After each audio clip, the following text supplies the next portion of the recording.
Shalom, peace and blessings, family. I did this once already earlier. I don't know what happened, but let's do it again. Our Father, art in heaven, hallowed be thy name. Thy kingdom come, thy will be done. Hallowed be thy name. Father, let your will be done. It's Psalms 19. The heavens tell out the glory of God. Heaven's vault makes known his handiwork. One day speaks to another. Night to night imparts knowledge. And this without speech or language, or sound of any voice. Their sign shines forth on all the earth, their message to the ends of the world.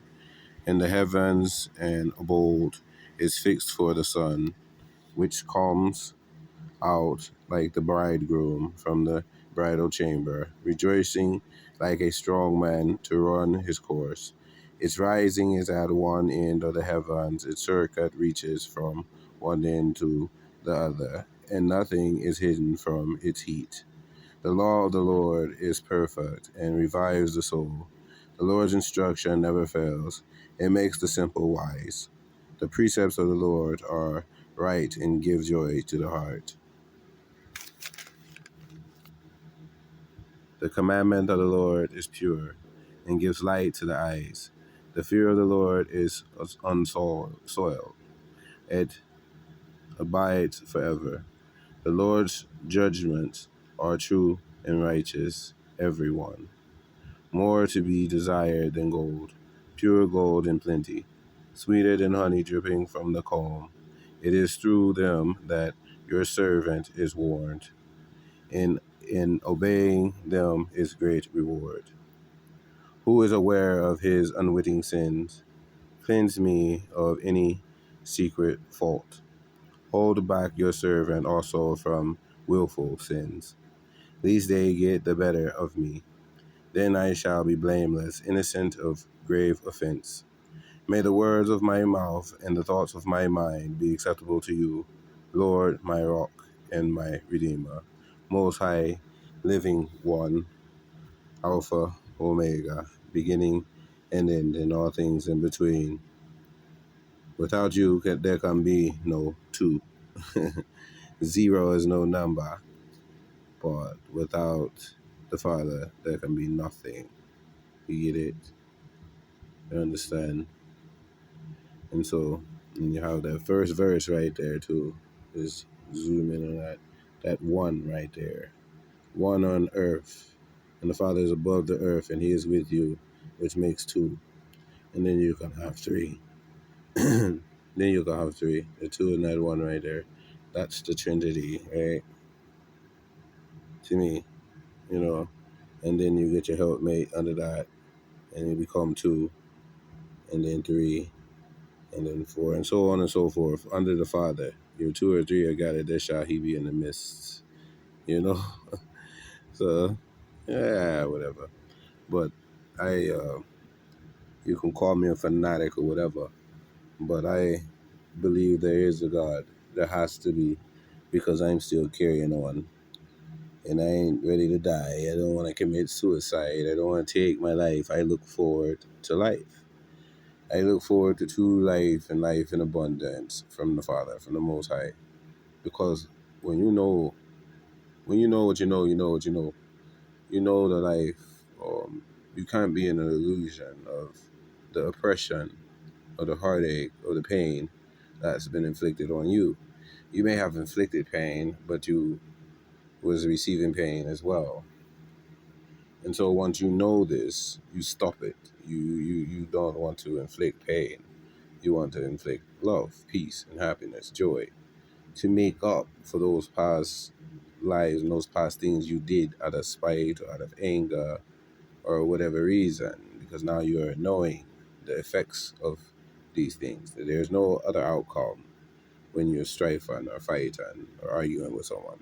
There's no other outcome other than a division or someone getting hurt in some shape, form, or fashion. And so, me, myself, I look to the Father, the Most High God, living one, only one on the throne. I don't want to rouse him up against me for me doing something that I know I shouldn't do, that I wouldn't want done to myself or said to myself. And so I want a person has to acknowledge that. That's the battle. That's the spirit warring with the flesh, because everybody walking around in their flesh and they have spirits with them, or one spirit, the Most High.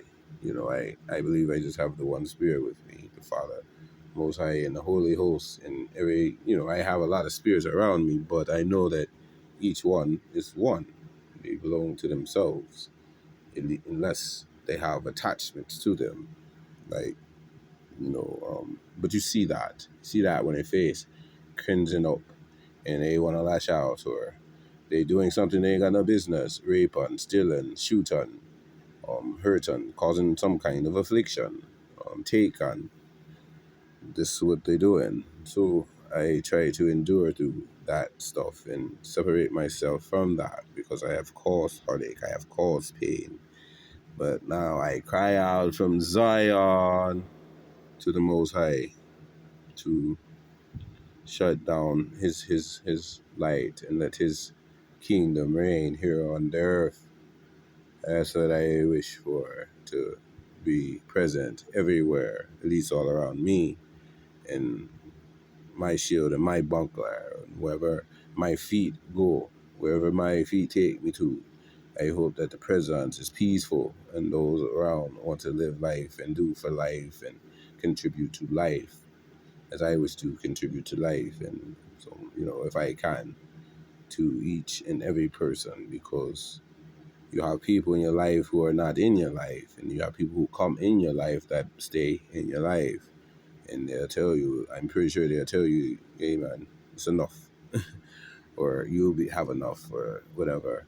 But I just pray the Father lead me through life, because all over the globe, it's the same thing that you hear in different places.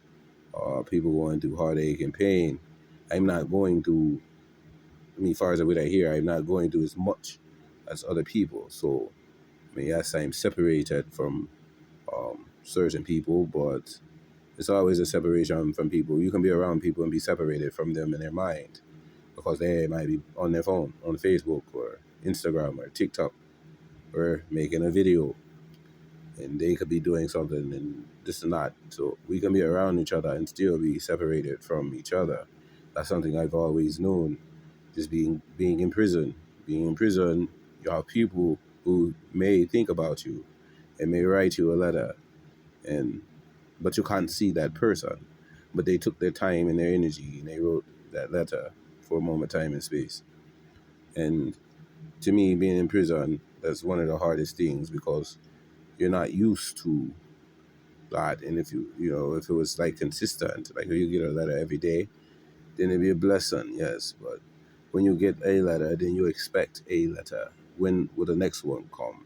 And so that to me made my time hard. And same with vegetation. I didn't really want no vegetation, because the person would come and then they would go.